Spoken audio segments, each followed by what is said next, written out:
Some men will actually treat their side chick better than the woman that has stood by them for years. Why? They become more attentive, more affectionate, more generous, more patient, more romantic. But then the question is, why don't they act like that for the woman that they do love, that's been there for so many years for them? Why starve the relationship that is most likely to endure in your life? Let's confront the real reasons. Because the side chick relationship just demands performance, not real responsibility, not any long-lasting one either. The side relationship lives in the bubble of fantasy. It's not the real world. There are no school fees, no bills, no children, nothing that really needs your attention on a day-to-day basis. And certainly no arguments of real responsibilities either. And no stress of daily life, the difficulties that you go through at work and how you get through them, how you get through family difficulties, real things that are close to you. You don't share that with your side chick. And if you do, it's a momentary thing. It's not day to day to day to day. You see, all of this is built on novelty with the side chick. It's not real. You may feel like there's a really strong connection between you and her, but you don't know what it's going to be like when you are in times of stress. What is she going to be like on a day-to-day basis? You don't know how she's going to handle the bills. You don't know how she's going to do certain things. All you know is in that moment, the bond that you feel. But it's fantasy. It's built on escape, admiration, the belief of something that probably doesn't exist. The belief of a person that she is that probably doesn't exist. But for many men, that is exactly what is so seductive. Because what they're often chasing is not actually love. They're chasing how that relationship makes them feel about themselves. Admiration, like they're a big macho guy. Without accountability, and there's excitement. Without commitment, but there's novelty. Without responsibility, they feel admired. They want to feel desired, powerful. Perhaps most dangerously, they want to feel like a good man without doing the hard work to become one. That is the problem that nobody wants to face, because the side chick is not a proof of love. The side chick is not real love. It's infatuation. Real love takes a long time to build. It's far past the point of sexual desires. It's a proof of fear. It's a proof that you don't want to be accountable all the time.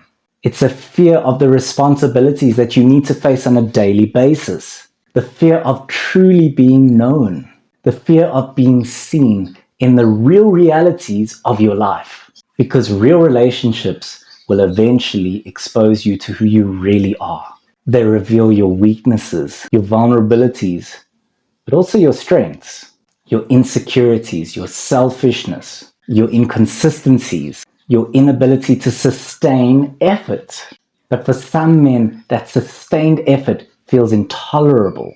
So instead of confronting it, they go into an escape mentality by looking for admiration. It is easy to be attentive when the relationship hasn't been tested by stresses, children, bills, all of those things, your daily stresses that every relationship goes through. Let me be brutally honest.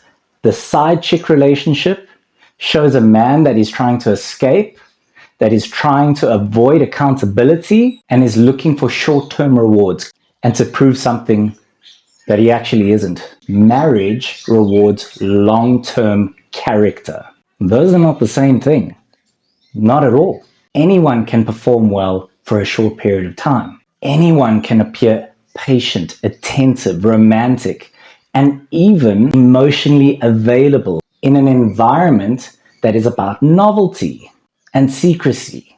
But consistency, responsibility, emotional maturity, that is where the real work begins. And that is why men reserve their best behavior, their best version of themselves to a relationship that isn't real, like a side chick relationship.